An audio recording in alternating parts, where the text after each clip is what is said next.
You are now listening to Conscientization 101, an online magazine combining reflection, music, and action through independent media. It's very important to be with conscious African women and men. And I'm very excited to see Conscientization 101, to see Sister Zari there and the brother James, and to see that you have started an organization to conscientize the world, especially African people, about what's really going on in this world. Conscientization 101. A lot of these people right now in this conscious, so-called conscious movement, they're not actually living in that lifestyle. Fakers. That's why, obviously yourself, we're on the same sort of frequency. That's why you're listening to the same things I'm listening to, because we're sharing that same sort of thought. We want the same sort of things, and a lot of people don't want the same sort of things. Even yourself, what you're doing now is for the people. So everything is people-based. Globally conscientizing. What's making me proud of what this kind of connection here is that, no matter what is said, no matter what is done, you leave listening to our music with a feeling. The same way we're going to leave this conversation with a feeling. And that is the most important thing for I and I, the vibe and the energy and the feeling that you leave with, because you might not remember every lyric, but you're going to remember the feeling. So that's really important, and that's what I'm getting from what you're doing.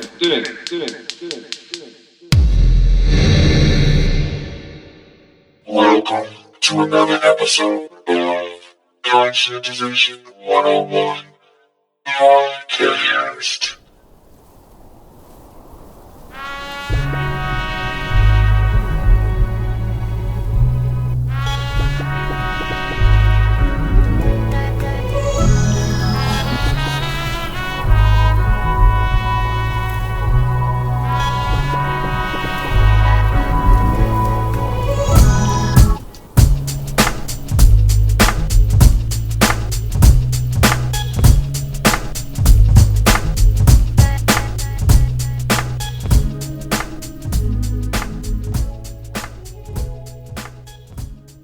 Hello and welcome to another, as well as the last episode of Conscientization 101 Podcast for 2017. I'm your host and senior editor, James Stone, for this episode of the Conscientization 101 Podcast. And yes, this is the last episode of the year. Well, that's according to the Gregorian calendar, you know what I'm saying? That is the Western calendar.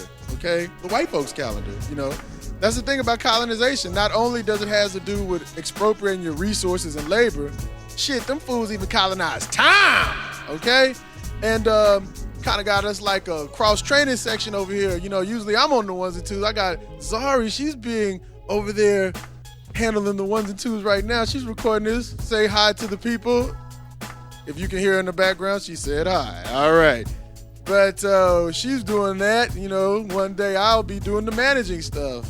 Well, I do, but not as extensively as her. Anyway, back to what I was saying about like time and stuff like that. That's why we always promote having an epistemological curiosity as being essential for liberation, okay? You know what I'm saying? Because, they colonize time. Anyway, today we conclude our two-part series, Cyclonious, the revival.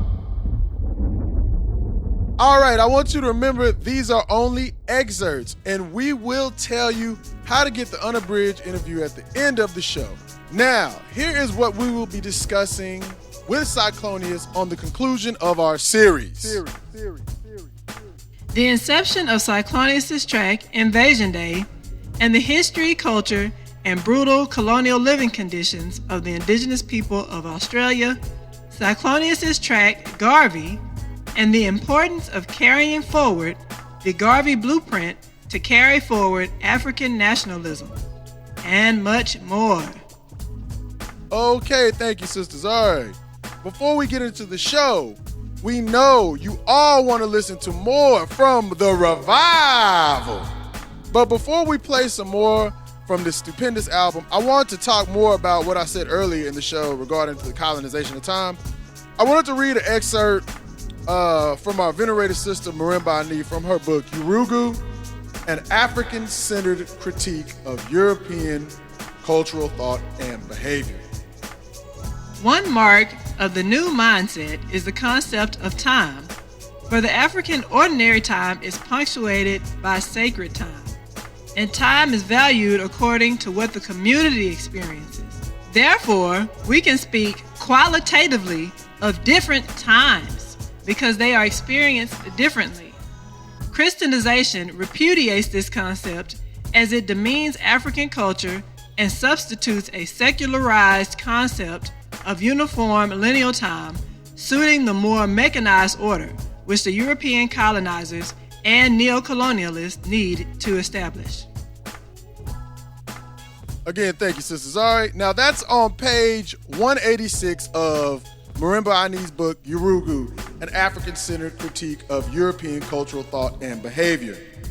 We want you to internalize this passage because when you do, you'll better understand the dialectical relationship between the intellectual and visceral profundity of this statement. Like Marimba Ani pointed out, we Africans conceive of time as being punctuated by the collective community, thus leading to speaking of different times qualitatively. You understand? I want to emphasize that, okay? So you may be asking yourself, so what does that mean when we look at our collective living conditions? We are still in a position of domination, or as Marimba Ani calls, the ma'afa. You know, some people will say, well, what about this Negro or that Negro? What about him? He got the money. You see, that's my damn point. That's the point of domination. Because when they inculcate you with their conception of time, you see the so-called progress, and I call it so-called progress because it's progress that forwards the colonizer's agenda, because you see this so-called progress of an individual as the progress of the community. That's totally antagonistic of the African conception of time, what Marimba Ani was saying in that passage in Urugu. You see, the dialectic is that if you have to point to 1, 2, or even 3 so-called successful Negroes, that only elucidates the fact that this so-called progress isn't representative throughout the community as a whole. You gotta remember, individualism is their thing, you know what I'm saying? You know what I'm saying? That's why when we talk to each other, we say, them white folks got all the money. I want my kids to go to school with them white folks. You say, I don't want my kids to go to no nigga school. And I know what you'll say. Most Negroes will try to point to the criminality, the so-called criminality of the colonized, of us Africans in a colonial position to this day, even in America. I know they say we have to be on the continent to be colonized, but that's another way they colonize information and have you thinking one way and you can't even articulate what you really going through. You articulate what they told you as the, oh, I'm free. They said I was free. You see what I'm saying? That's why we still colonize. But what they have you do is point to the so-called criminality of the colonized as the real reason the oppressed, us as colonized Africans, haven't made so-called progress, right? Progress. But you got to remember what Kwame Ture and Paulo Freire accurately point out. Any analysis of the colonized without looking at the one who is really in control, the colonizer, is incorrect. And that's what they have you do. We always say, well, we don't do this, well, we don't do this. Well, you got to ask yourself, what is we doing? We following our training. What is our training? Who has trained us? You got to say, we can't say educated because educating is a liberating force. It's a liberating force. To educate is to liberate. To train is you just a zombie, okay? So we got to stop saying, oh, we don't do this. I know what makes a Negro. The Negro is just a zombie. Because all you got to do, I remember when I moved, I'll give you an anecdote. I remember when I moved to Houston, right? I said, oh, I'm in Houston. There's more black people down here, right? Hell, the Negro sounded like the crackers I was getting a fight with in Austin used to call me nigga every day. And they sound like, well, I was like, man, why are you talking like that, man? Anyway, but all I have to tell you to do as a colonized person, this goes for all colonized people, okay? But I'm talking to my Africans, you know what I'm saying? Because that's the colonial representation I represent for Africa, okay? You got two things to do in this here life. You can fight or submit. Okay, that's it. That's all you can do. You got two choices. There's no gray areas. What about if I little bit submit and maybe submit on Sunday or something like that? It's like being a little bit pregnant. It's like I had somebody tell me, oh, you know, I like this man because he a little bit racist, but he ain't that racist. Then there's the big racist. I was like, goddamn, how do you qualify that shit? That's like saying I'm a little bit dead, but not all the way dead, a little bit pregnant. You see, we always trying to have some kind of Daytona or some shit with them. You know what I'm saying? What they say, it's the lesser of two evils. It's not all the way evil and shit like that. You know, it's the lesser of two evils. Lesser of two evils. But see, I know my people. Y'all be talking that lesser of two evil shit when it's white folks though. Because when it's us, you be like, that nigga's evil. Kill all evil. When it's nigga evil, it's all nigga evil. You know. But when it's white folks, well, see, it's the lesser of two evils. They really can't help themselves. I know what y'all be saying. But as I mentioned before, what does this mean? What does this mean when we look at this African conception of time? And we got to say qualitatively, if we do it, we are still in the Ma'afa. So you might be asking yourself, what the hell is the Ma'afa? Cyclonious, what's the Ma'afa? Divide to multiply and give thanks to Most High. Divide to multiply and give thanks to Most High. Divide to multiply and give thanks to Most High.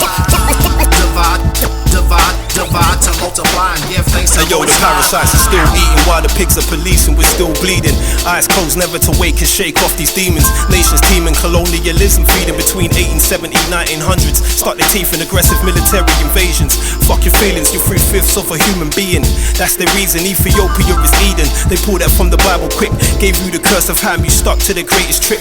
Fuck words, action is the language, so observe. Witness the nerve of the beast, perverse, never preserved. With the mindset of Sankofa, put my left foot forward. In this globe, they got us cornered, dilapidated and slaughtered. I ain't a rapper, do that much more and they can see it.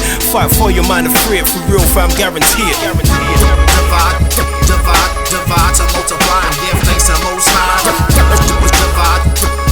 Divide to multiply and give thanks to Most High. Divide to multiply and give thanks to Most High.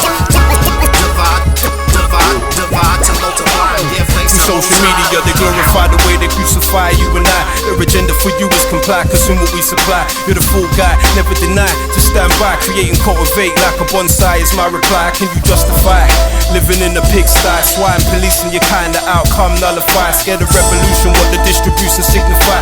Wanna be everything but you, won't unify. We smile even though our heart aches. We seem to edify the struggle so beautifully just to make the change apply. Played like a pianist, the melody hypnotized. The sky's poison they distribute.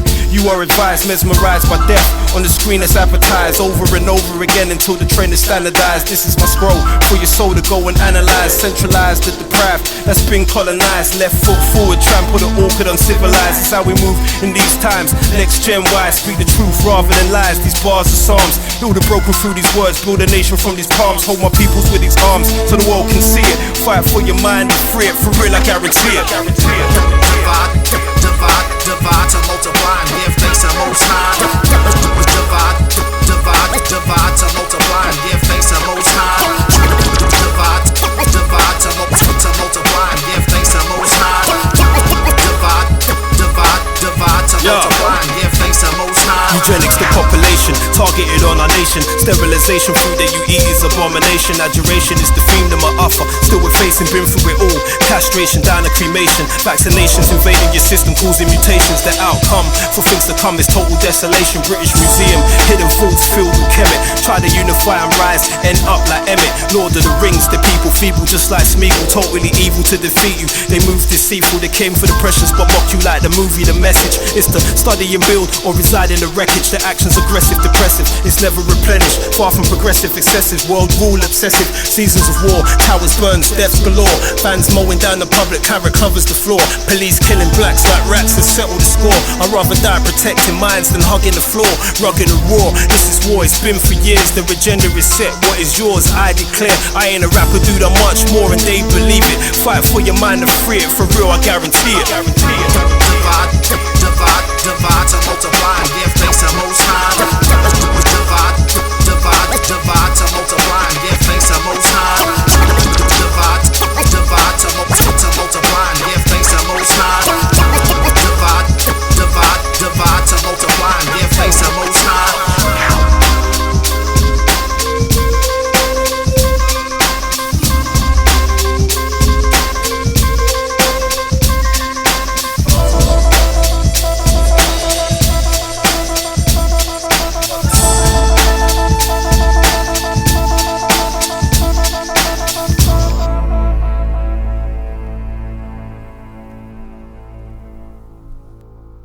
after the first dialogue we had, you had told us about the movie, the Rabbit Proof Fence. The Rabbit Proof Fence, not fences, fence, which was a film about the colonization of what is known as Australia. And, like we were talking about Tasmania and New Zealand, all that stuff in that part of the world. In your album, Onto Arts, you give a shout out to the legitimate owners of the land known as so-called Australia. And now in the revival, you have a track that is dedicated to what they call Australia Day, but the name of the song is Invasion Day, because that's what and I'm going to call them the indigenous people call it. They call it Invasion Day or Survival Day. And that's celebrated on January 26th. But the white people, they're celebrating Australia Day, just to make it clear. So on this track, you basically give a history of the atrocities that were and still are being committed against the indigenous people and the conditions in which they live. Like you say, nobody really discusses it. It's rarely discussed. We have several videos from John Pilger where he talks about it and he shows the living conditions. And when you look at that, it's like they're not too far removed from when the British first invaded, and so it's like, can you even give them the narrative of progress or integration? You know what I mean? Can you talk about the inspiration behind this song and why you included it on the album? Okay. For as long as I could remember, I always wanted to make a song for the First Nation of Australia. But, everything that I was creating at the time, it just didn't, if something don't feel right, I just don't go with it. I heard that. I don't even add no more fuel to the fire, you see what I'm saying? But I remember I can't remember what this documentary was called, but at the start of Invasion Day, you hear this guy talking. He's an Aboriginal. He's a native to the land. So this guy, watching this guy on there and hearing him talk, it really struck a chord in me. And then watching Rabbit Proof Fence was the nucleus to start my my love for the native people of Australia, because it's really sad, their situation. There's many tribes of black people across the planet, and some of us are warrior people, and some of us are just very peaceful and loving people. And Australians, the first Australians to me are I wouldn't say they're not warriors, but they're not people who likes to deal with conflict. And I wanted to do something for them, because the more you research about them and the more you go into them, you just find that they're just some Africans that not even left Africa, but like the Pangea effect or whatever you want to call it. They're in that part of the world because they decided to be there, and they was there just doing what black people do, living off the land, replenishing and creating. But they're a bunch of people that doesn't have a voice. If you wanted to right now, you could go out there and research about Ethiopia and get a nice, rich story and a timeline of Ethiopia. You could do the same thing with Kemet. You could do the same thing with Nubia. But when it comes to the people when it comes to the black people that are in the far east of the planet, which is that corner of the planet, you don't hear nothing. Yeah. But when you go over there, you find that a lot of the black people out there are going through certain atrocities and genocide that no one wants to talk about. Mm-hmm. So it's something where I wanted to bring that to the family's attention in the other corners of the planet. I felt that they really did deserve to have a voice, because there's a few indigenous people out there that I speak to, and it's heartbreaking, the stuff that they tell you. Even some of the documentaries I can't remember. There's a disease that they've got out there, yeah, where even in certain, I don't like to use the term, but even in the certain third world countries, yeah, that disease doesn't exist because even they have enough medical expertise to get rid of that disease. But in Australia, they have it where it's a disease where it affects the eyes. Once it gets contact with the eyes, if it ain't sorted out, treated, it could turn you blind and stuff like that. They've got all things like that going on right now. For people that used to be several billion, a nation of several billion is now down to like, 4 to 3% of the nation? I know. I'm actually looking at I'm actually want the reason, but I'm actually looking at a percentage. They say they're about 1.6 of the total population today. That's ridiculous. 1.6%. Now, come on. And no one wants to talk about that. Yeah. That is disgusting. It is. So it's one of those things that I have no shame in saying that, like, you know, watching Rabbit Proof Fence, that brought tears to my eyes watching that, because it's so sad of, like, you know, we as black people in the other corner of the planet, we've gone through the same thing. You're seeing the same thing of Roots. You know, when they've gone over there and they're taking the babies away from the mother, and then you're seeing the grandmother smashing the rock on her head because she's inflicting pain on herself. She can't believe what's going on. Like, it touched me to the point where I was like, I need to research more about these people. And the more you go into their who they are, and they're a beautiful people, but no one wants to talk about their atrocities. So I thought, you know what?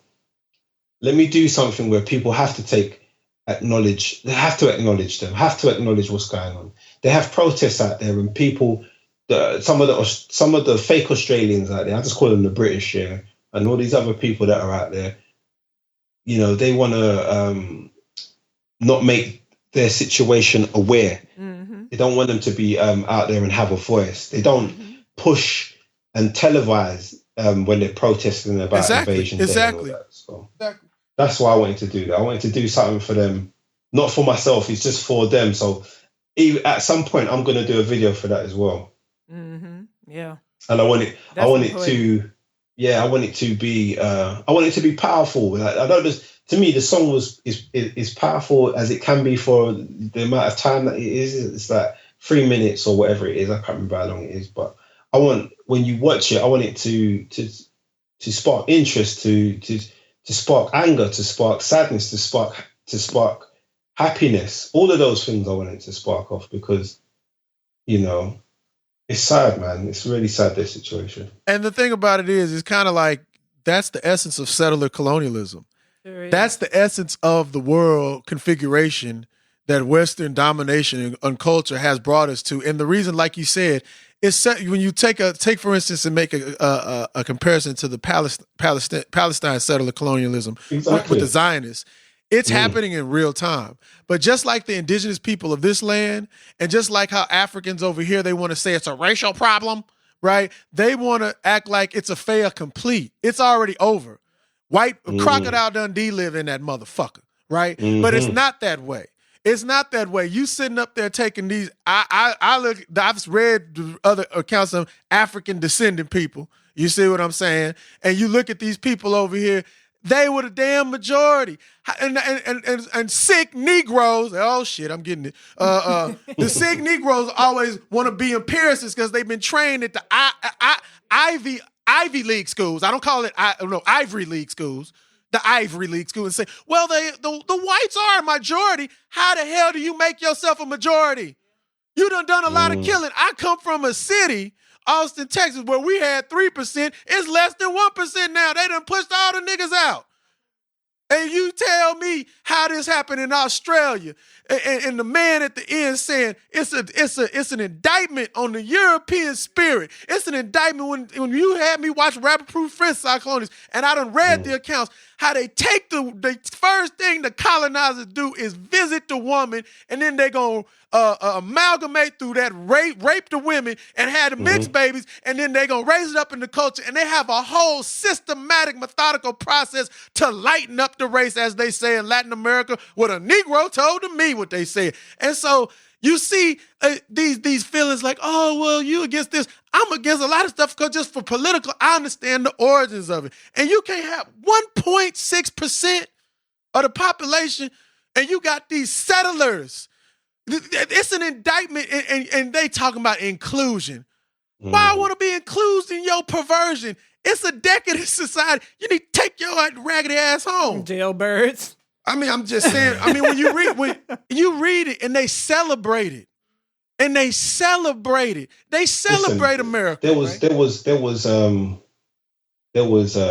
I sampled 2 different documentaries where one white guy who was a professor was talking. He was breaking down what they was doing to the Aboriginals out there, the natives out there, and it was for the air, like it was too much. So I couldn't put that on there. And there was another one where kind of like the same thing, just highlighting certain things that was going on in that time. And I was like, you know what? I think the song, that's why I put the other 2, the one at the start where the guy was saying that, you hear the native saying that it's a hidden agenda, and that this story needs to be told. And then the one at the end when the guy was saying about how the Aboriginal spirit is a beacon of brightness, and it shouldn't reflect on them, but it's showing you the white ways. I wanted to leave it like that because the song speaks for itself to the point where you're going to go and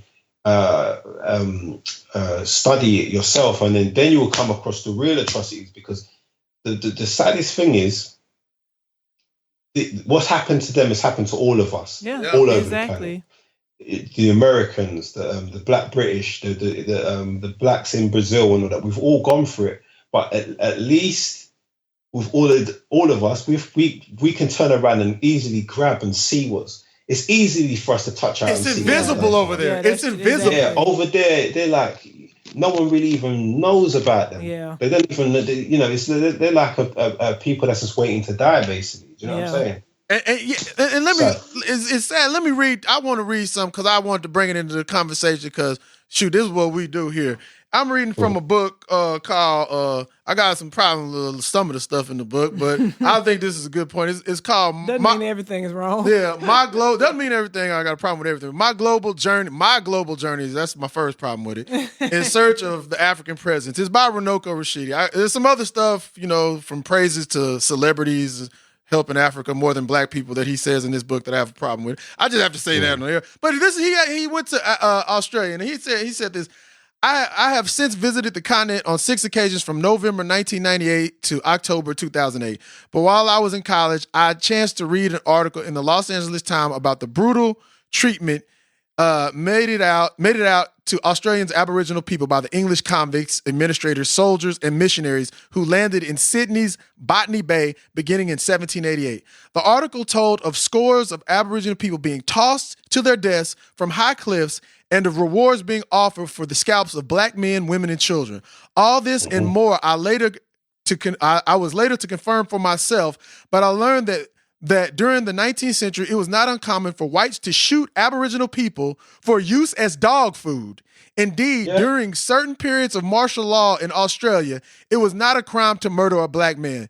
Other horrendous reports I read then told of entire families of black people being rounded up by whites and of the men of those families being handcuffed and then castrated right in front of their screaming family members. The men's heads were then cut off and strung around the necks of their widows, and who were then brutally gang raped right before their children's eyes. Following these bestial acts of brutality, the children were buried in the earth up to their heads. At a point, white men kicked and clubbed the children's heads off while forcing the mothers to watch. Still, other accounts... Hold the pause. They used to do that as a game. Who can kick their head the furthest? Carry on. And they talk about how much they love children. Still, other accounts told of Aboriginal people being given blankets affected with smallpox virus and of Aboriginal women and children being infected with venereal diseases through sexual contact with white men. The Aboriginals' water holes were poisoned. It was only in 1967 that Aboriginal people in Australia were even considered human. Today, the Aboriginals constitute 1.6% of the total population of Australia. Not surprisingly, however, black men make up 70% of the prison population, while black women make up make up 50%. The life expectancy for an Aboriginal man is 45 years, and the infant mortality rate for Aboriginal children is among the highest in the world. So with that being said, the reason they want to keep history around you, because you're going to look at an interracial relationship a little different when you know, it ain't even about you. They want you to be included. When you can't be included in that, when you know who you are, that you can't be included. And it's not even got nothing to do, you want to harm other people, but you got to build up your own people. Listen what they did to those people. And they got the nerve to talk about Crocodile Dundee and crime, law and order. When to reduce the population to 1.6%. I read this. I can't even, That's a lot. Do you know what? There's that. Like I said, there's no more original Tasmanian, and Tasmanian to me is connected to those same people. Those people are all the same. And there was one. I hate to bring up these sort of things, but I'm going to add on to that. What the invaders used to do. This is what they used to do to the Tasmanian women. Yeah, they used to round up the women, tie them up, and they used to get these long type. It's kind of like if you want to call it like an arrow. Yeah, and they would shove it in to the in the women's vagina upwards, and then how the arrows are created, so it's easy to go in, but it's like it's brutal and devastating to pull out. Yeah, they used to do that regular.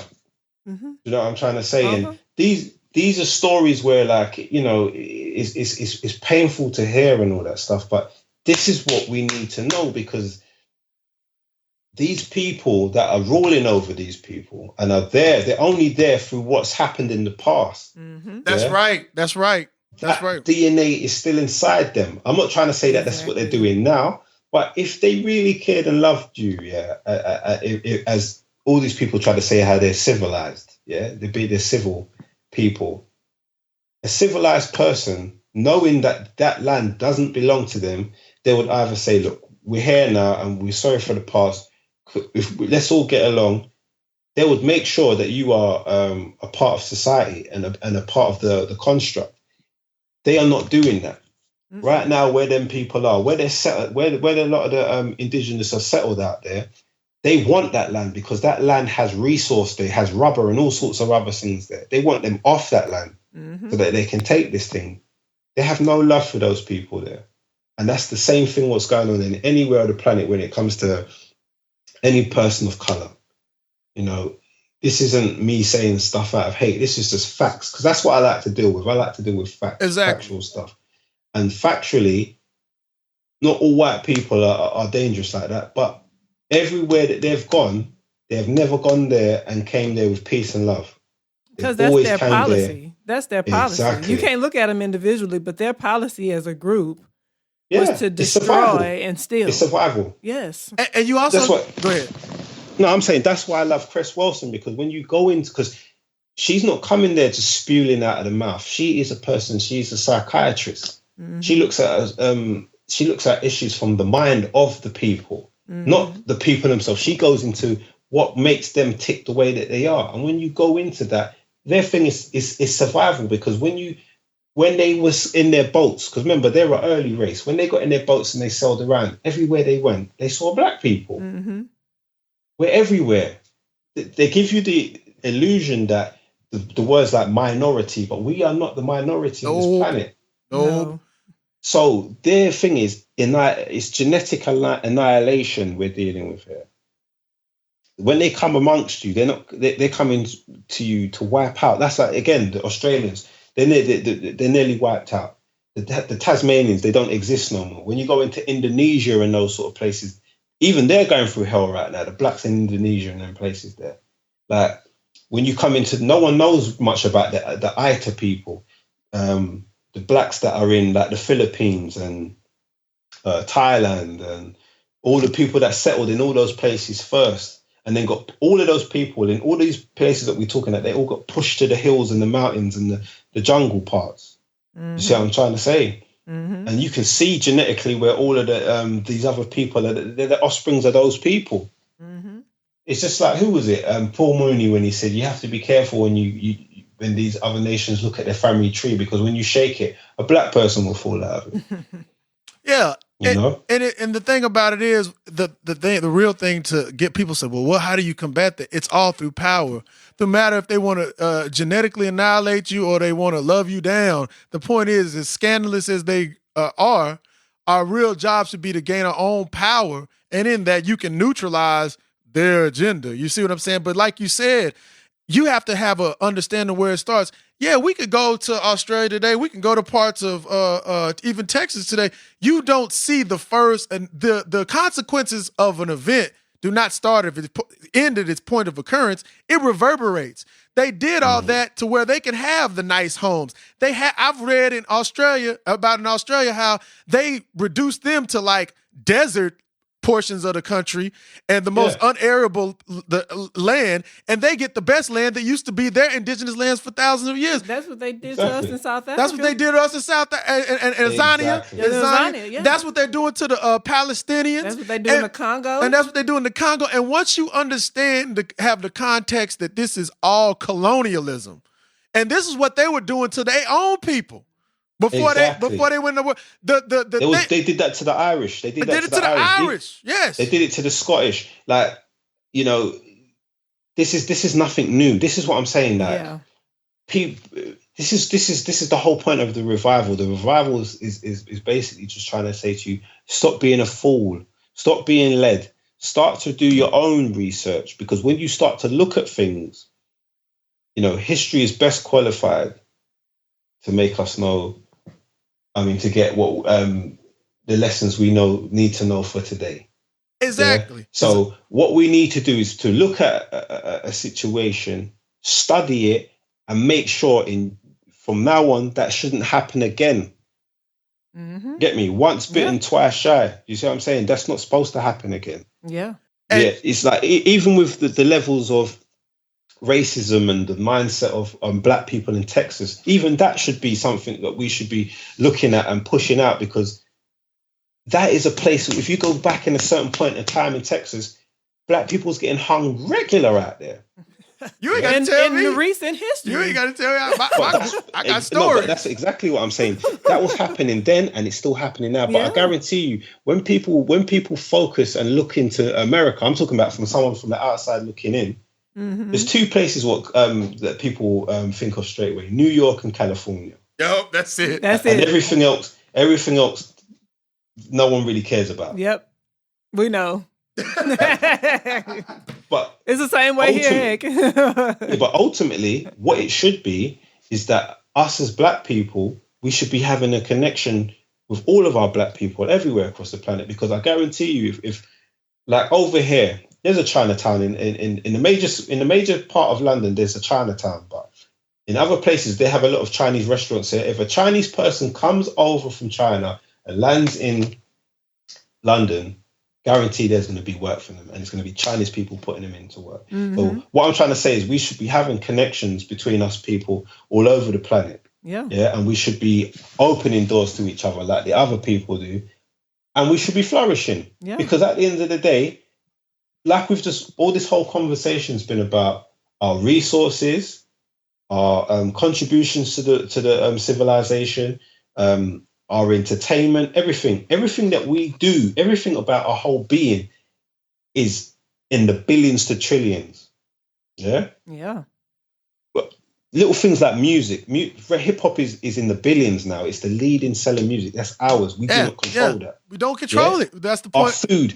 Little things when they made us when they made us slaves and we had to make food out of the parts of the meat that they didn't want to eat or cook.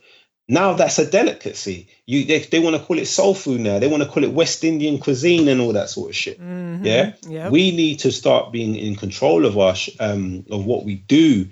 360, whether it's physically, mentally, whether be in control of that, and start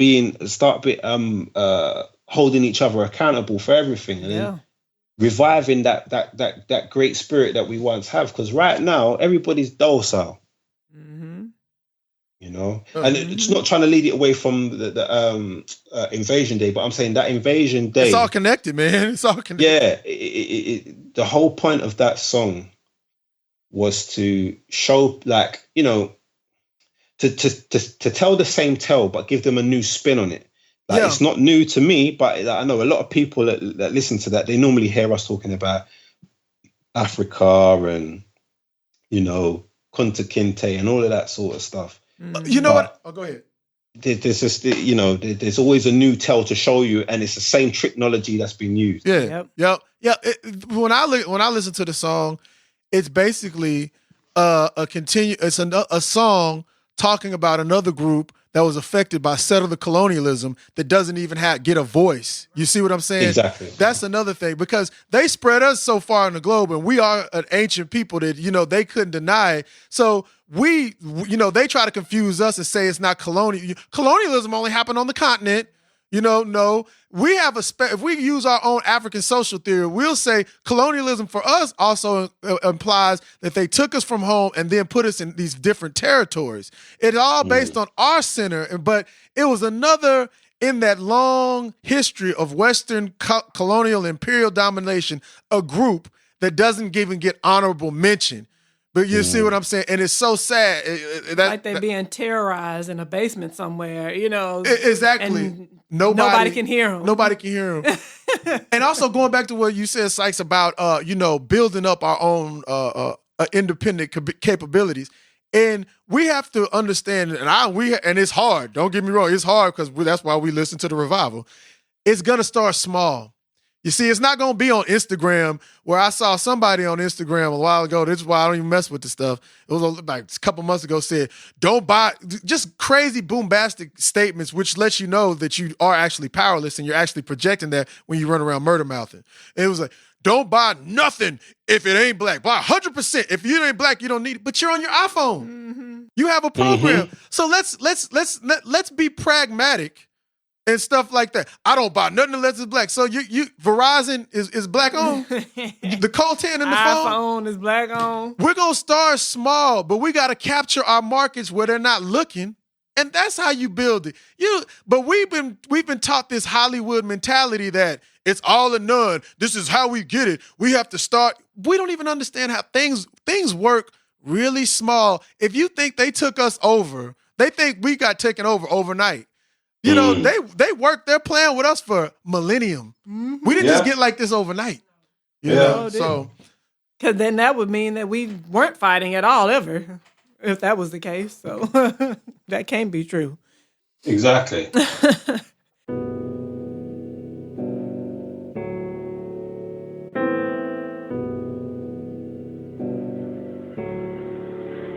history talks about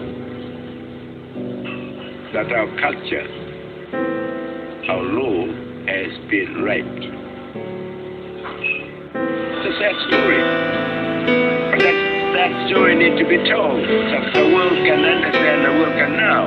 But what is happening in the other corner of the world, which has been a hidden agenda, has to be publicly announced and proclaimed.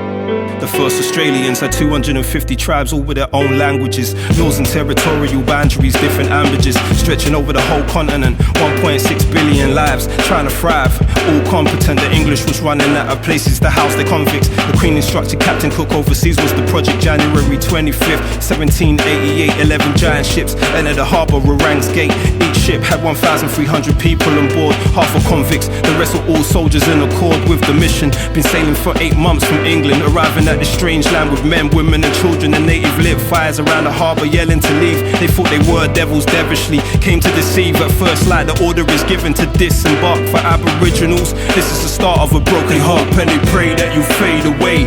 Every time this song plays you'll never fade away. The whole world sat and watched, even up to this day. They celebrate a breakaway called Invasion Day. Yeah, they hope and they pray that you fade away.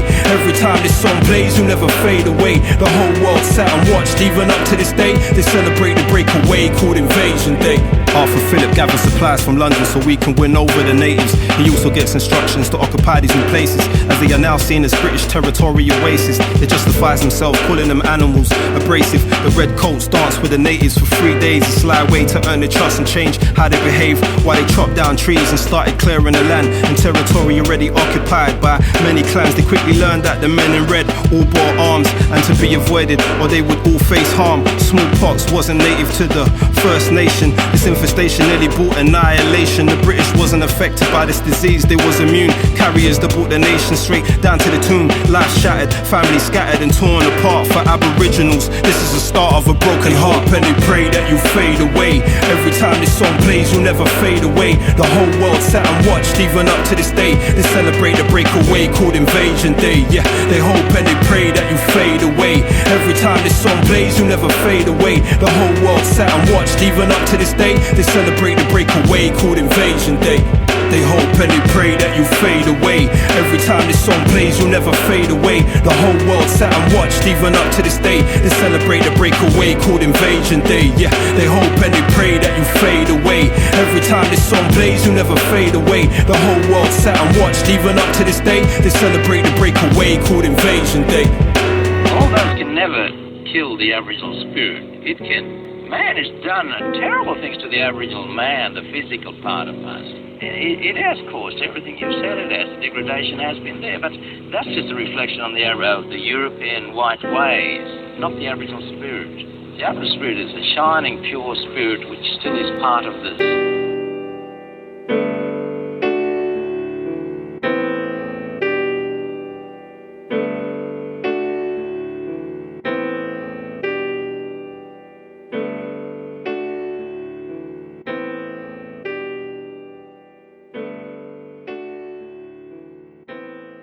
So now we want to talk about your track, Garvey, in some detail because, like we were talking about before, it's a really important and relevant song. Like you mentioned, you know, some people may know who Garvey is, but didn't know what happened with Garvey. And like, I know growing up for me, I saw Marcus Garvey's picture, but I didn't know about his work. I just saw his picture all the time with the regalia he had on, and that's all I ever knew. And of course now I know more, but growing up, you don't really get to see what Garvey was about.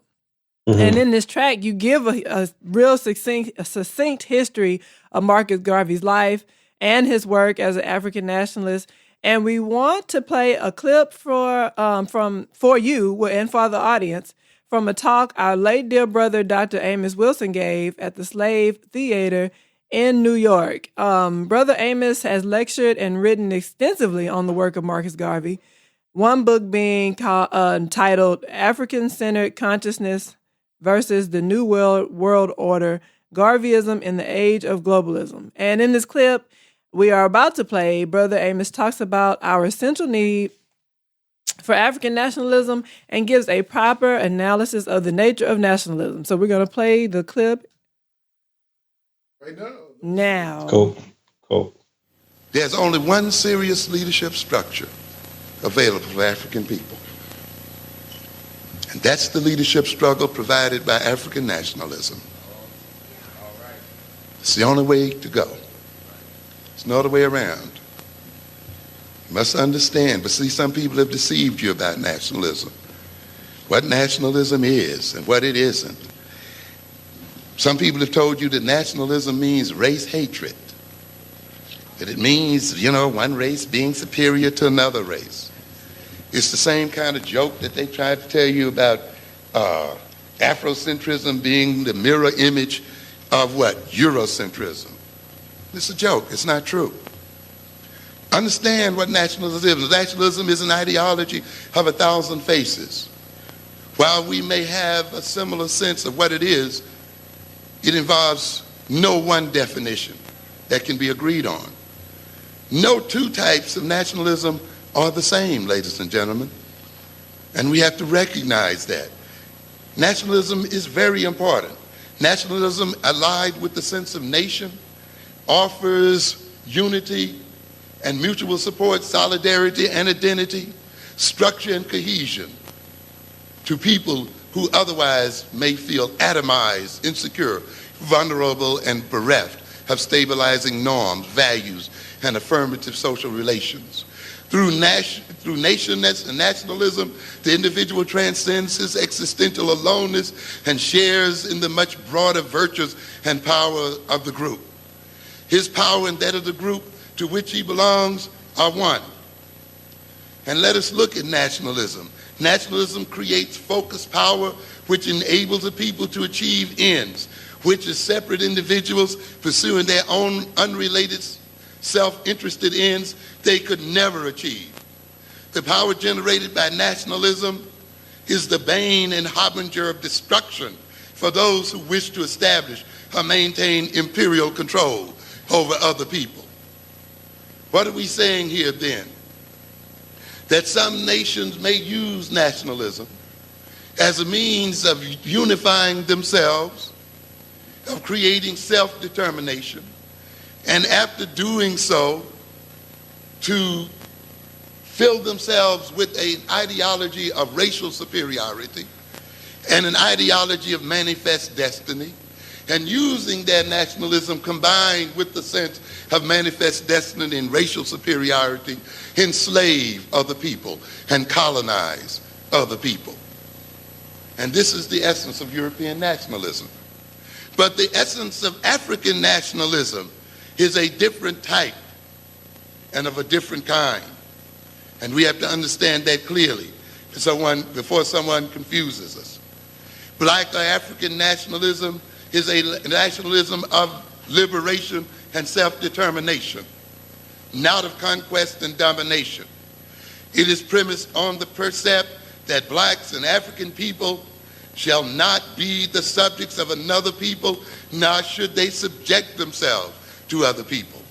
That black peoples and nations should exercise the full rights to develop and utilize their material, human, and spiritual resources primarily for their own benefit and well-being, and for the benefit and well-being of others as they see fit. That they are not the inferiors of others and not destined by God or man to exist in the forced servitude of others. And when and if and for whatever and however long they may be willfully subjected to the domination of others, they are commissioned and they are obligated by their inalienable rights as human beings to freedom to resist such domination and overthrow it as soon as humanly possible. So when we talk about an African nationalism, we are not talking about a nationalism of racial superiority, a nationalism where we intend to conquer and rule and enslave another people. An African nationalism is needed to liberate us from the nationalism of others. Nationalism evokes a sense of cohesion and belonging in a people that permits them to cooperate and to coordinate their activities and to align themselves in order to achieve their national and individual freedom. That was a lot in there, and then we know it's your first time hearing it, but when you consider your track and what Brother Amos Wilson was saying and explaining, it's apparent that our mission as African nationalists is not to just have hero worship of Marcus Garvey, but we have to continue to do the work towards strengthening our nationalism for the future. Like you were saying, for people who have children, that's the work we need to be doing. And, we wanted you to talk about in relation to, your song and what Amos Wilson was saying about nationalism, can you talk about those, together as it relates to our essential need for African nationalism, which is, I would say, the basis of the unity we were talking about. And Garvey's real mission in his life of Garvey. My whole reason why I wanted to make a song about Garvey, like the Uhuru album's done, right? Yeah. But obviously it hasn't come out yet, and that's definitely looking to come out now. On the album, Force, he gave me a beat which was so powerful. I wanted to tell a story about someone great, and initially the first person I had in mind was Garvey. But then I thought, no, Garvey is someone that a lot of people may know when it comes to Black history. Let me talk about someone who they might not really know at all. So I chose to write a story about Henry Clark, which when that comes out, you guys can listen to that. But then as time progressed, I was kind of like, actually, a lot of people don't know about Garvey or Garveyism, if you want to call it that. Mm-hmm. When you talk to, see, and I'm glad you said that, the thing that we need to stay away from is this celebrity lifestyle, stardom and stars, yeah? Mm-hmm. Because stars are planets or suns that are far away from us, and we can only look at them and marvel from afar, right. Which is not true, because these people lived on the planet Earth, normal human beings, just like me and you. So we need to come away from that. But the reason why I wanted to talk about Garvey is because when you turn around and you say to a Black child nowadays, like the majority of Black children, I should say, because not all Black children work the same way, but if you go to a Black child now and say, who was Marcus Garvey? They don't have a clue. But then if you ask them about Queen Victoria and all this sort of stuff, they can break down and have dialogue about that. So I've got a problem with that. You know, if you ask them about certain pharaohs, Black Nubian pharaohs, they don't know who you're talking about. Or they want to come with the conception of them being Illuminati when they don't even know what Illuminati actually really means. Mm-hmm. So you can just see that they've done us over in the sense of further of us not knowing ourselves. And the reason why I chose Garvey to speak about is because imagine you talking to a child who grows up looking at Black people as horrible. You know, like when you've got that the white doll and the black doll, which one's the prettier one and what? Imagine they've gone through all of this sort of stuff, and then you turn around and say to them, did you know in a time when it wasn't cool to be Black, yeah, in a time where we was catching hell, one man stood up, yeah, and he organized people without no Instagram, without no Facebook, without no emails and stuff like that. He created his own newspaper, which was sold worldwide. Black people all over the place was buying this newspaper. Certain individuals, certain children, they studied when there was a spokesman who would read that, who could read at that time, would read to the whole populace of that area. And those people would run away to their parts of their villages or their township, and they would recite what they heard. Can you imagine and feel the power within that? Like a person who organized people to put their money into to pay for the Black Star Line because he could see that the power was in economics, like to shipping and importing and exporting and all that sort of stuff. A person at that time when it wasn't cool, like you would catch hell for just being Black, yeah, let alone being a smart Black person who's organizing people. And he stood up unapologetically and said to Black people, it's time to organize, it's time to rise. Mm-hmm. People love Malcolm X, they love Martin Luther King, and all these people that I could draw on more names for, which I won't. But he was the nucleus for all of that, what you see. Yeah, exactly. He was the person that gave them that spark. Yep. You know what I'm trying to say? So he was a person where I was like, you know what? Let me have a song when, and again, in that short space of time, whether it's 3 or 4 minutes the song is, you've basically got what a history class will sit down and try and tell you and make you read about. You've got that in just 3 minutes. That's just a quick, if you want to get a quick lesson, that's a quick lesson. And then if you want, you can go and build on top of that. So I'm not trying to put Marcus again into some superstardom. And even I think he should have that, but I'm saying I'm not trying to put him in that. I'm trying to make people understand that there should be a bit of Garveyism in all of us. Mm-hmm. Again, when you watch things like Sana at TV and all that, they had this test that they like to do on the people. They hold 3 pictures up. Who in your life means more? They got a picture of Marcus Garvey, picture of Jesus Christ, but looking white, brown hair and blue-eyed, and a picture of Garvey, Jesus, and Malcolm X. And the majority of people all point out Jesus Christ has done more for them in their life, and he is the be and end all. And I'm saying to myself, I can't believe our black people are this far behind in 2017 to the point where what Garvey has done for you right now is you can still feel the shimmering of what he tried to put in place for us. Mm-hmm.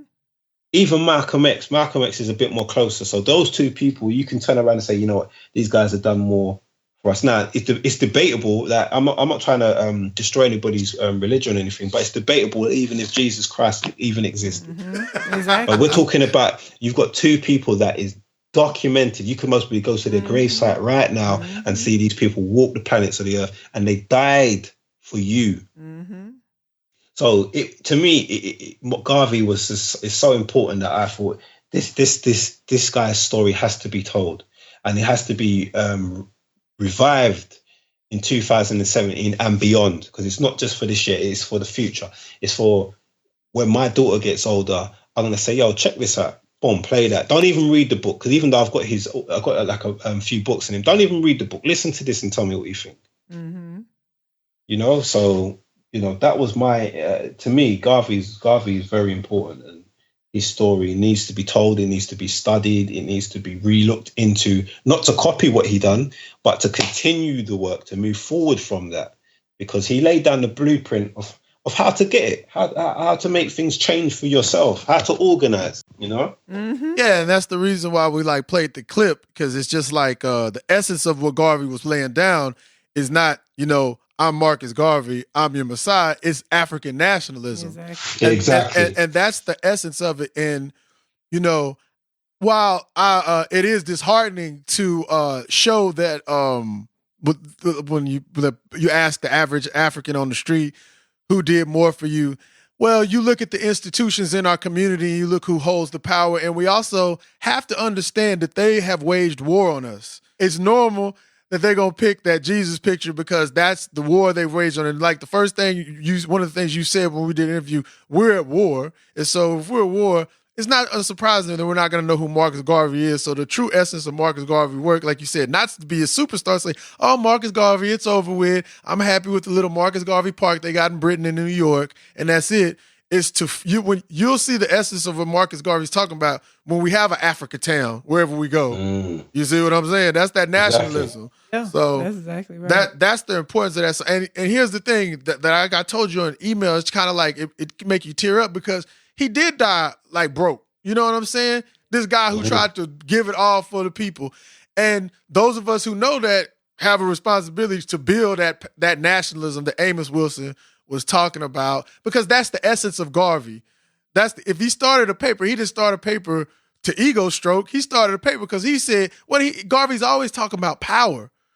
Black African people having power. That's what and he was highly critical of the League of Nations, what became the United Nations, because we weren't sitting at the table. So that's why, you know, that Garvey thing, like you said, we got to know who Garvey is. So yeah, because if you are to pick a picture, just real quick, you should pick Garvey, because Garvey is what inspired Malcolm X, and Malcolm X is what inspired the Black Panther Party. You know, exactly. So it all flows, and and it's not like the positive, not anything negative. I'm just saying the bright line in this is that the Black Panther Party, with all the problems that Sonetta TV might have, is still some type of effort to move something forward. We're still moving forward. Like you said earlier. Like yeah, Syke exactly. Said, We're still moving forward from all that, and that's sparked from Garvey. You know, so there you go. All right. The importance of it all is as well, is that every single thing that happens on this planet is a lesson. So, you know, whether it's your friend and they might be strung out on drugs and then they fought and then they rehabilitated themselves, that in itself is a lesson. You can watch the effects of what drugs do. You can see how they didn't let it defeat them and they rose back up. They fought for their life to be back to normal. They got themselves not back to maybe how they was before, but they've got themselves back to some sort of rise so they can better themselves and continue. Now, this is the sort of things that we're supposed to be looking at Garvey. We're supposed to look at what he was doing. we're supposed to look at the things that he did wrong, and we're supposed to learn from that and be like, okay, we're not going to do that, or we're going to do this instead. We're going to look at the values of like having maybe a unit of people that might be too large, which is going to let other people come in and infiltrate and break down what you're doing. Not strategizing properly, because he was very passionate, but he was a bit silly sometimes in not proper strategizing. Yes, I agree with you. Yes, yes. So what I'm trying to say is we're supposed to look at the whole thing of Garvey and take the good and then look at the bad and see how we can better the bad and make it good. Right. Because the whole point of it is making everything in his corner positive. He laid down a blueprint, basically. Exactly. That's exactly right. And it's just like John Henry Clark. Go ahead. No, I'm saying we need to stop studying Jay-Z's blueprint and look at Garvey's blueprint. I know that's right. Whatever I'm saying. Whatever the hell that blueprint is. Anyway, but it's just like I hate slogans, but it's something Dr. Clark said. Like he said, if they killed a man, you continue to plan. You continue to plan. But kind of going into the next question, what they do is they turn a plan for the group into ego stroking. So Zari, take us away with this next question. Okay. So Garvey was a man who, in retrospect, was far ahead of his time. This is clearly proven by the fact that his ideologies have resurfaced today and could be considered a major factor in the liberation of African peoples the world over. Born in August 1887, St. Anne's Bay, Jamaica with tension. Far from heaven, his father, born a slave, was withdrawn from the fam. They had to call him Mr. Garvey when they spoke to the man. Marcus picked up many ways from his father and felt his pain. His mother worked out in the crops throughout the sunshine and rain. Like many blacks, she cooked for the whites up in the kitchen. Like most mothers, she wanted the best for her children. He spent hours reading books, his ambition was strong. Blacks and whites mingled easily in the place he was from. His best friend was a white girl, his father despised their friendship. Sent her to England to live her life. He told her never speak to him no more, cause he was a nigger. That was the first time he witnessed hatreds deliver. Left school, became a master printer, building a doctrine and published his own paper called the Garvey Watchman. Garvey toured 38 states throughout the year. He felt and saw the presence of Jim Crow, vivid and clear. July 2nd, 1917, St. Louis, racial violence covers the streets, buildings left in ruins. Garvey stood out on the streets of Harlem, voice booming, building up the local self-esteem. His pain was looming, gave the locals hope. Yeah, a nation for their own. UNIA meetings held, thousands call it home. J. Edgar Hoover on the prowl to put an end to the rise of the Black Messiah enterprise nationwide. Sent a black agent inside the UNIA to gather evidence to send his plans in disarray. Wanting our own economy, Garvey saw in his mind the importance of commerce globally. Black Star Line money came in from the shares bought in 1919. Another boost to the structure of the red, black and green. Garvey betrayed by his team, undercover reports, found their way back to Hoover and him up in the courts. Gave him 5 years after 2 years of appeal. He served 2 years and 9 months, head over heels, but was ordered to be deported. New Orleans to Jamaica, everybody came to say farewell. A heartbreaker as he arrived, he received the hero's welcome. Settled in Kingston, had 2 sons, work was selling UNIA property taken by America's courts. Garvey's hands were tied, bankruptcy forced. He moved out to London, where his pain grew thick. He had a stroke, George Padamore, he died homesick, broken, unpopular. Garvey reads his script, which triggers another stroke. Immense pain inflict. The next morning, 1940, the 10th of June, Black Moses passes away. We still love you, Marcus Garvey. He sought to revive the spirit of black people from despair to hope, from lethargy to positive action, from fear to courage, from inertia to assertiveness, from anti-discrimination dodges to manly confrontation. He gave them goals possible to man, the highest creation of God, because he believed with all his heart in the innate abilities of the African race. On August 1st, 1914, Garvey launched the Universal Negro Improvement Association and African Communities League in Jamaica. An organization to advocate the unity and blending of all Negroes into one strong, healthy race. After the First World War, there was a resurgence of the Ku Klux Klan influence in the United States. Another decade of racial hatred and open lawlessness had set in which Negroes were again prominent among the victims. African people were by this time more than ready for a Moses. And only a black man could express the depth of their feelings. Marcus Garvey settled that question for thousands by forming the U.S. branch of the UNIA and ACL in June 1917. Marcus Garvey.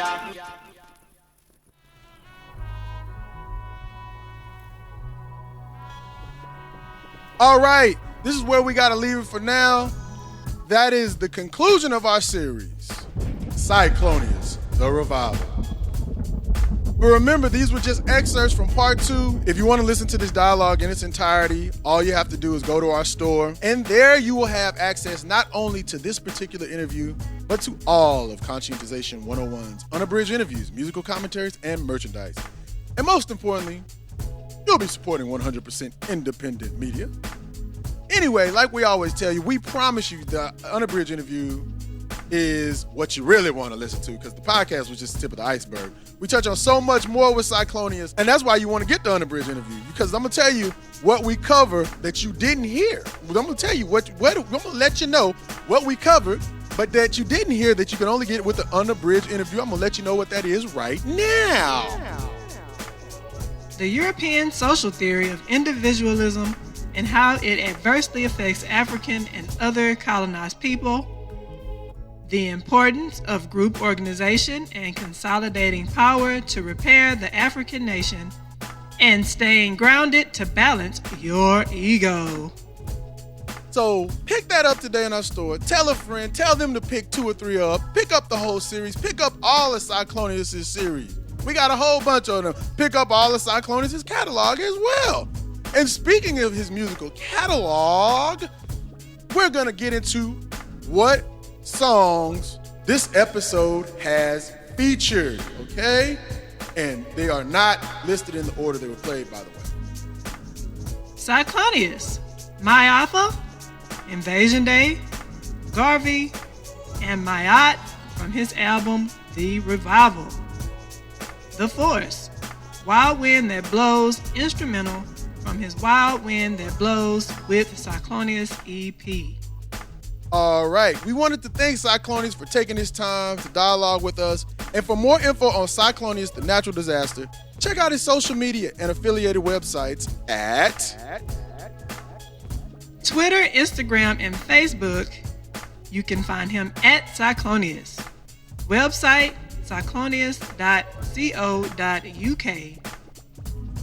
And on his Bandcamp and SoundCloud, just search for Cyclonious. Thank you, Sister Zari, for making that more succinct besides me saying all the time, Twitter, Instagram, Facebook, website, Bandcamp. You see how you got to work with people. It's the community. You got to work together. You know what I'm saying? It helps it flow better. You might have an idea and then somebody comes up with something better. It's called development. It's called practice. It's called Conscientization 101. All right. Links for music featured in this episode are available in our show notes. Links for social media and affiliated websites for Cyclonious are also available in our show notes. And don't forget, when you visit us at conscientization101.com or c101magazine.com, sign up to our mailing list for exclusive information and downloads. Hit up our store, support 100% independent media. Also, don't forget to check us out on Twitter at Conscien1, that's CONSCIEN1. On Facebook at Conscientization 101 and Instagram at C101 Editors. So we will see you next year, according to the Gregorian calendar of 2018. And before we get out of here, we wanted to remind you to get the Revival from Cyclonious. And we wanted to leave you with some words from Cyclonious about what he has planned for the future. And also, after that, we're going to leave you with Cyclonious telling you about balance. See you next year. Take us away, Cyclonious. For now, I can see me taking time out from creating music a little bit. You know, I can't see what's going to happen in the future. You never know. There could be a revival part 2. Who knows?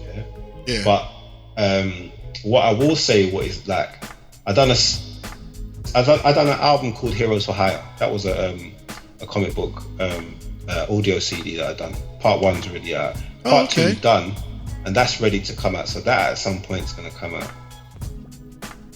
which is good because right now we're in the realm of superheroes. Everybody loves that stuff, so it will fit in perfectly with everybody with that. The Uhura album with Force is done. So we're just looking at when and how that's going to come out.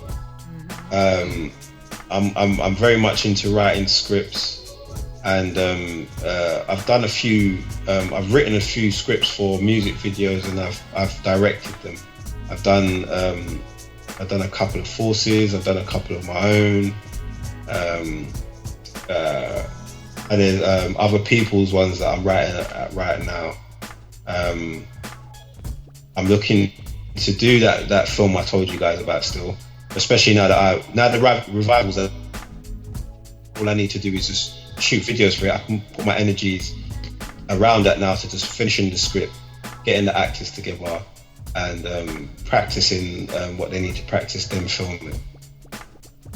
I've got I'm in talks with certain people about filming other short films and stuff. That's it. I might. There's talks about me doing an album, not even an album, an EP with EP.042.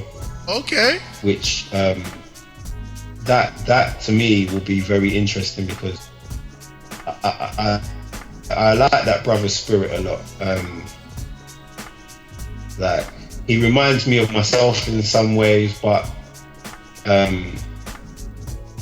he's very. Like Cyclonious is very.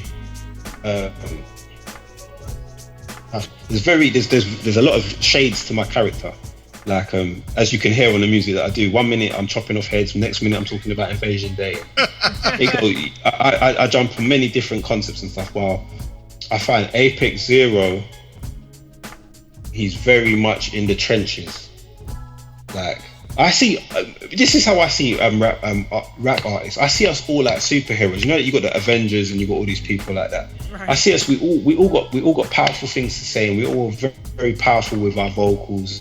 And we do a lot of stuff which create images in our minds and stuff. So I see us very much like superheroes.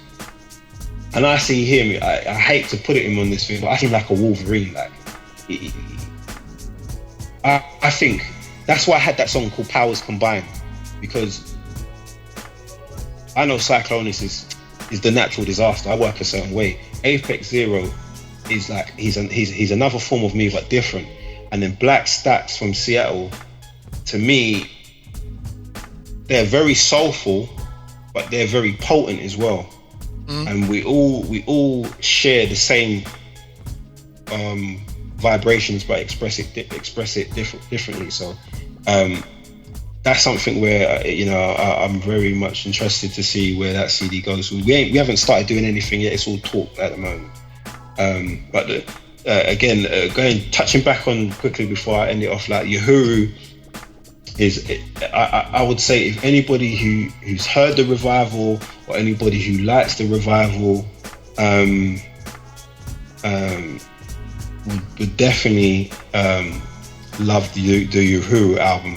You know, Force is obviously a rapper, but Force is an excellent producer, and we wanted to do a kind of a gangster type thing. You know, like we wanted to take it back to the real essence of like hip hop, when you have the MC and you have the DJ. So the Force is producing all of the songs on this album. All of the cuts are by Force. All the songs were organically made. We didn't sit down and construct anything.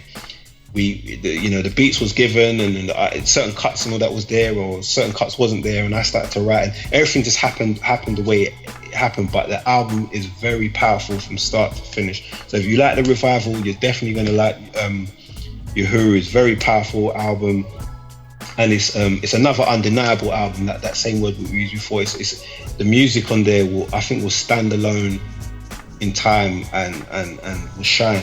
That's what I hope the people feel the same way that it, because music's about putting love into it. You know, no love has been put into the music. Back in the day, we used to play instruments. No instruments are played into stuff. And, you know, a lot of people try to copy other people's stuff. But what I will say that is coming from my corner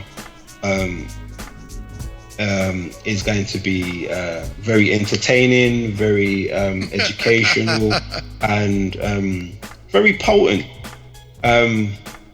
Even when I hear myself saying that the revival's my last CD, I don't really want it to be, but for now, that's what it is. That's the mindset that I'm in now.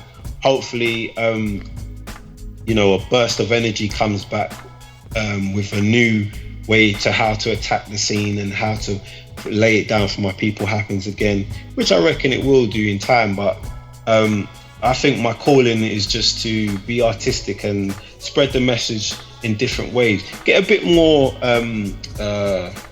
sound and real with my people, like, you know, whether it's you guys and we sit down and like when we come off air we can strategize of doing something to empower our people, to better ourselves. This is the sort of things that I want to kind of get into now. I think Cyclonious, the brand, has done a lot, and a lot is still out there for people to listen to and gravitate to.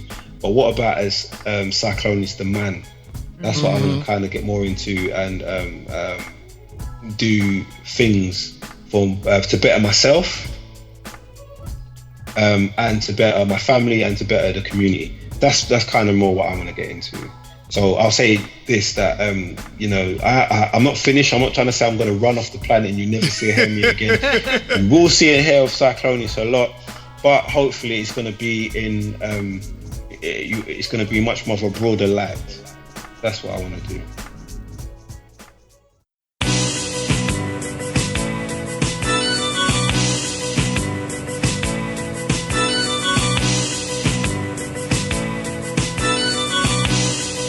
Yeah. Yo, I roll in a jet black chariot, underground rap free him like Harriet. Came to shut down the beast with malaria. Atlas for my fam, yeah, carry it. Any boy want test, yo, I damage it. Ramesses, MCs, yo, I mangle it. When they saw me coming, yo, they started panicking. Watch them stand still just like a mannequin. I'm flattening the fools that be rambling and babbling, rumbling, baffling. I'm fashioning, your inner soul balancing. Never care about blowing or cashing in. Nowadays stars dealing with dazzling, but you blinded with things that's happening. When the real pops off, seems scattering. Bark loud, no bite, yeah, it's saddening. The enemy's fake laws and it's sanctioning. Get trampled in, the wickedness cancelling. Tell me what type of things are you practicing? Be careful of the things you be dabbling. Your culture soul, what you all scavenging. Fight for the streets you don't own, maddening. Take away what's yours, start rationing. With your hands out bigger than Aguilin. I'm a warrior ready for the battling. Physically, mentally start grappling. Look around, yeah, your friends are vanishing. The ancient ways, they're all just abandoning.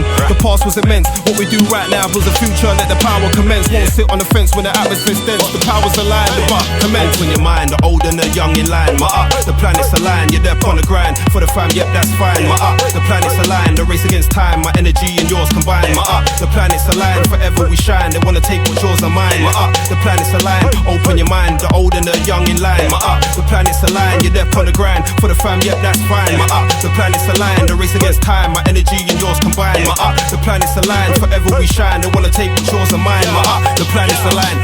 Yo, I link with my dons like Voltron. We're all serious, just like Dogon. Fuck yesterday, pop it off right now. You ain't ready, step steady, nigga, pipe down. Warfare ever since first contact. You're in the now, that's the reason you won't bust back. Life is holographic, hold your emotions. Penal gun powerful, piece the commotions out of the box. Break the invisible locks, the true and living can't be stopped. Drunk off Hollywood spells that they cast. Align yourself, stop playing the arse. I yield the unk, won't bear no cross. Rabbit time and rage till my rules fall off. The narcos return, the love is confirmed. The tables will turn, cowards will burn. We are the inceptions, class with the androids. Living in the West world, most of you employed. Your power and passion destroyed. The rise of the phoenix can't be avoided. My words hit your soul like alkaloid. Destroying the beast like the asteroids. I'm scared so they label me a threat. My queen is a warrior like Sekhmet. Ring dance in the clubs, whole place wet. World War Z, I'm the army's vet. Out of the trench, out of society's stench. We hit the gyms and we get hench. The past was immense, what we do right now builds a future. Let the power commence, won't sit on the fence when the atmosphere's dense. The planet's aligned, my up commence. Open your mind, the old and the young in line. My up, the planet's aligned, you're there on the grind. For the fam, yep, that's fine. My up, the planet's aligned, the race against time. My energy and yours combined. My up, the planet's aligned, forever we shine. They wanna take what's yours and mine. My up, the planet's aligned, open your mind, the old and the young in line. My up, the planet's aligned, you're there on the grind. For the fam, yep, that's fine. My up, the planet's aligned, the race against time. My energy and yours combined. My up, the planet's aligned, forever we shine. They wanna take what's yours and mine. My up, the planet's aligned.